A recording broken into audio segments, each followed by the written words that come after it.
I'm J.R. Church. Welcome to today's analysis of the news. According to the Foreign Affairs publication, since 9/11, since that day when the terrorists flew those airplanes into the World Trade Center and the Pentagon, there have been more than 36,000 terrorist attacks, resulting in approximately 57,000 fatalities and 99,000 casualties. Did you hear about all those? I didn't. Maybe there's been a news blackout on a lot of those.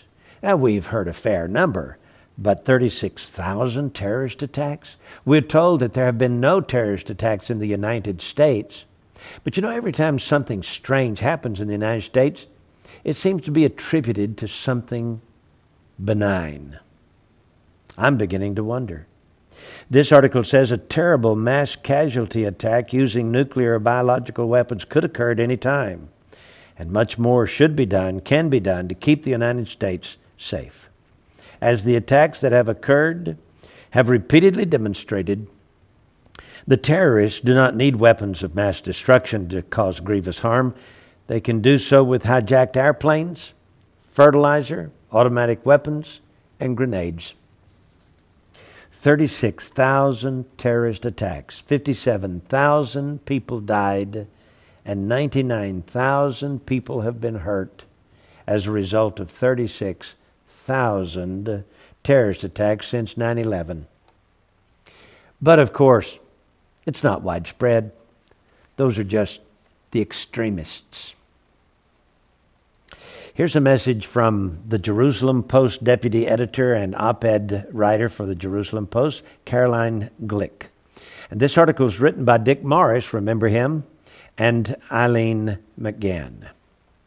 Alarming news. An expert on Arab-Israeli relations with excellent sources deep inside Netanyahu's government reports that the CIA chief from the United States, Leon Panetta, recently traveled to Israel to read them the Riot Act to the government warning against an attack on Iran. We've made it very clear, loud and clear, that we will not put up with Israel attacking Iran.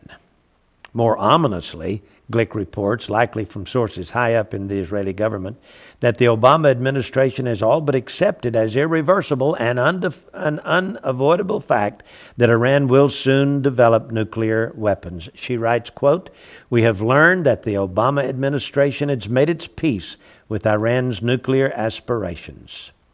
Senior administration officials acknowledge as much in off-record briefings. It is true, they say, that Iran may exploit its future talks with the U.S.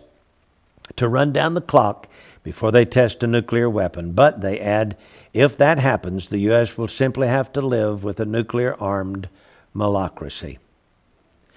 She goes on to write that the Obama administration is desperate to stop Israel from attacking Iran, writing that, quote, "As far as the Obama administration is concerned, if Israel could just leave Iran's nuclear installations alone, Iran would behave itself," end of quote. She notes that the American officials would regard any harm to American interests that flowed from an Israeli attack on Iranian nuclear facilities as Israel's doings, not Iran's. In classic Stockholm Syndrome fashion, the Obama administration is empathizing more with the Iranian leaders who are holding Israel hostage than with the nation that may be wiped off the map if Iran acquires the bomb. Obama's end-of-the-year deadline for Iranian talks aimed at stopping its progress toward nuclear weapons is just window dressing without the threat of military action. As Metternich wrote, quote, "Diplomacy without force is like music without instruments." By warning only of possible strengthening of economic sanctions if the talks do not progress, Obama is making an empty threat. The sanctions will likely have no effect because Russia and China will not let the United Nations act as it must if it is to deter Iranian nuclear weapons. All this means that Israel's life is in danger. If Iran gets the bomb, it will use it to kill 6 million Jews. No threat of retaliation will make the slightest difference. One cannot deter a suicide bomber with the threat of death. Nor can one deter a theocracy bent on metering admission to heaven and its virgins by one glorious act of violence. Iran would probably not launch the bomb itself anyway, but would give it to its puppet terrorists to send to Israel so he could deny responsibility. Obama, bent on appeasement, would likely not retaliate with nuclear weapons, and Israel will be dead and gone. Those sunshine Jewish patriots who voted for Obama must realize that we, as Jews, are witnessing the possible end of Israel.